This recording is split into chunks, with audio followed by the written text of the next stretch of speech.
দর্শক, কাদের সিদ্দিকীর যে ভাই লতিফ সিদ্দিকী, তিনি একটা ডিআরইউতে আসার পরে তাকে কিন্তু এখানে অবরুদ্ধ করে রাখা হয়েছে। দর্শক, আমরা দেখানোর চেষ্টা করছি যে তাকে কিন্তু পুলিশের হেফাজতে এই মুহূর্তে নিয়ে যাওয়া হচ্ছে। দর্শক, সরাসরি যুক্ত হয়েছে আমরা ঢাকা রিপোর্টার্স ইউনিটি থেকে।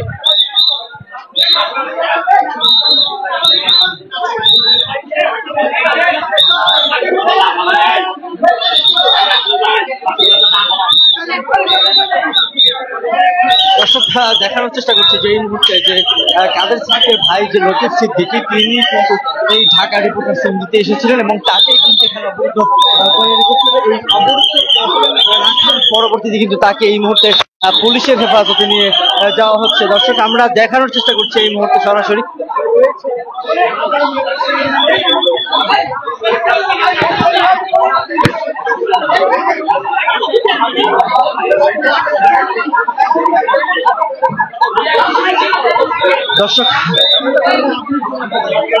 দর্শক, আওয়ামী লীগ যে লতিফ সিদ্দিকী, তাকে কিন্তু অবরুদ্ধ করে রাখা হয়েছিল এই ঢাকা রিপোর্টার্স ইউনিটিতে। এই মুহূর্তে কিন্তু তাকে এখান থেকে নিয়ে যাওয়া হচ্ছে। দর্শক, আমরা দেখতে পাচ্ছি যে পুলিশের গাড়িতে করে কিন্তু তাকে ইতিমধ্যে নিয়ে যাওয়া হচ্ছে।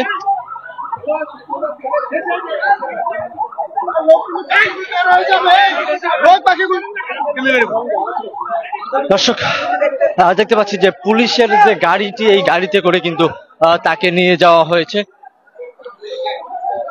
দর্শক, এই ভিতরে কিন্তু আরো বেশ কয়েকজন আওয়ামী লীগ নেতা রয়েছেন, তাদেরকেও কিন্তু অবরুদ্ধ করে রাখা হয়েছে এবং এখানে কিন্তু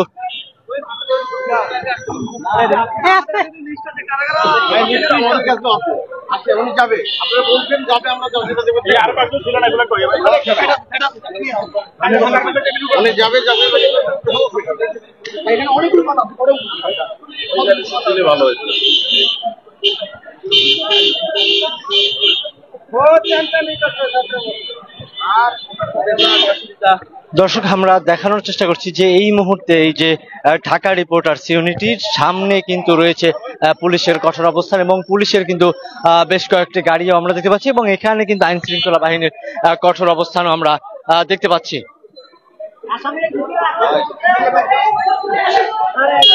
দর্শক, আমরা দেখতে পাচ্ছি যে আরো একজনকে কিন্তু কিন্তু গাড়িতে তোলা হচ্ছে। আওয়ামী লীগ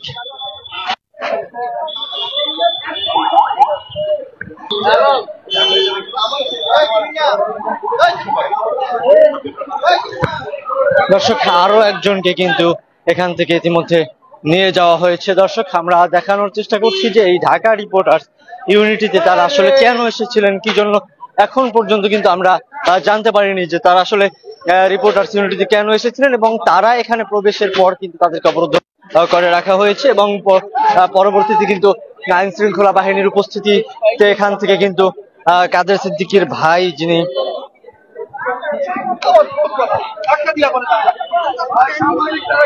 লতিফ সিদ্দিকীকে কিন্তু নিয়ে যাওয়া হয়েছে এবং তার সঙ্গে কিন্তু আরো অনেকেই কিন্তু এখানে ছিল। দর্শক, আরো যারা আছেন তাদেরকে কিন্তু এখান থেকে নিয়ে যাওয়া।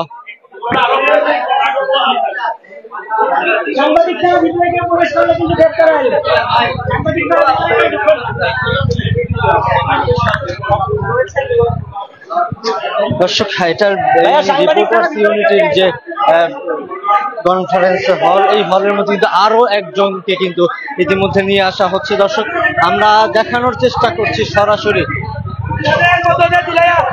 আন্দোলনে ছাত্র জনতার উপর হামলা করা হয়েছে।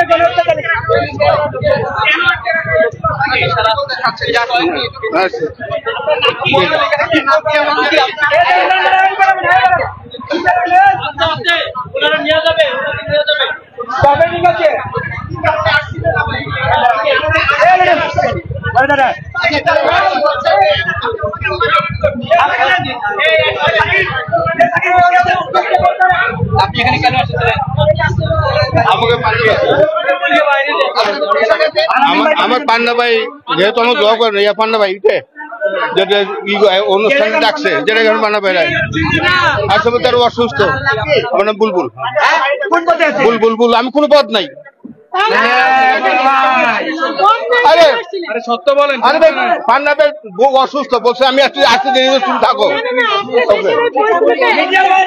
আপনারা কষ্ট করতেছেন, যেগুলো আপনাদের ওটা না, এরা কিসের জন্য আসছে?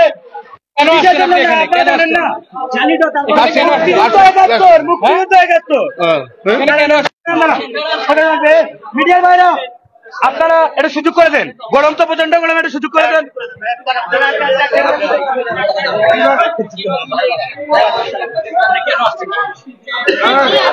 ভাই এত বান্নাবের বউ যেহেতু তার আমরা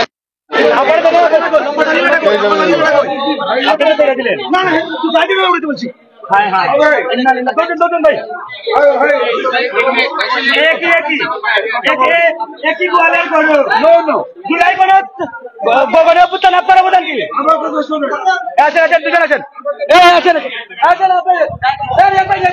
দর্শক আরো একজন এখানে ছিলেন, তাকেও কিন্তু এখান থেকে নিয়ে যাওয়া হচ্ছে দর্শক।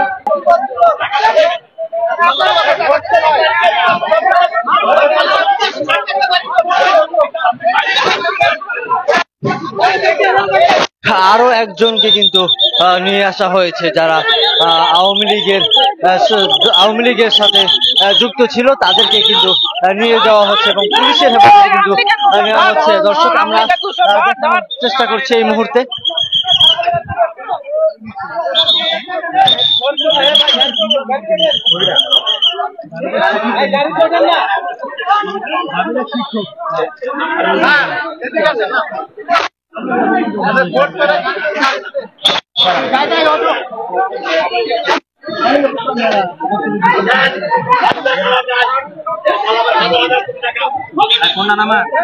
ভাই এই ফোনটা কিনা ঢুকাইতেছে, আপা কই ঢুকাইছে? দর্শক একে একে কিন্তু একাধিক ব্যক্তিকে কিন্তু এখান থেকে নিয়ে যাওয়া হচ্ছে এবং কাদের সিদ্দিকীর ভাই যে লতিফ সিদ্দিকী, তাকে কিন্তু আরো আগে নিয়ে যাওয়া হয়েছে। দর্শক একে একে কিন্তু এই রিপোর্টার্স ইউনিটি থেকে বের করে গাড়িতে তোলা হচ্ছে।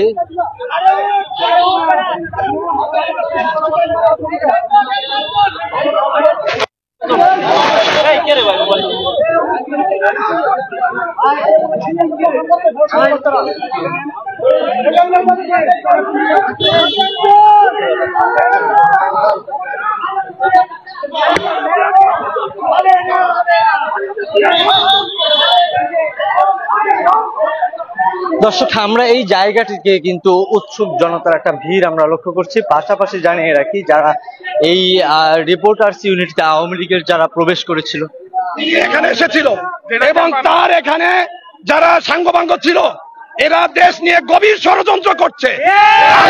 এই দেশে এই জন্য যুদ্ধ করিনি, এই দেশে এই জন্য অঙ্গহানি হয়নি। আমরা এই দেশে আমাদেরকে, আমার সহযোদ্ধাকে গুলি করে হত্যা করা হয়েছে। আজকে তারা বাংলাদেশ নিয়ে ষড়যন্ত্র করছে, শোনার সাথে সাথে চলে এসেছি। আমরা প্রশাসনের কাছে অনুরোধ করব, এই গুপ্ত আলোচনা এবং এত দুঃসাহস কোথা থেকে তারা পেল? বাংলাদেশের রিপোর্টার্স ইউনিটির মতো জায়গায় এসে তারা বাংলাদেশকে নিয়ে ষড়যন্ত্র করার দুঃসাহস কোথায় পেল?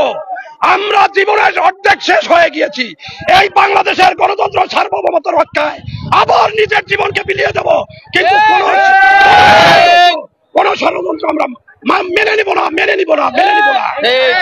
বাংলাদেশ নিয়ে ষড়যন্ত্র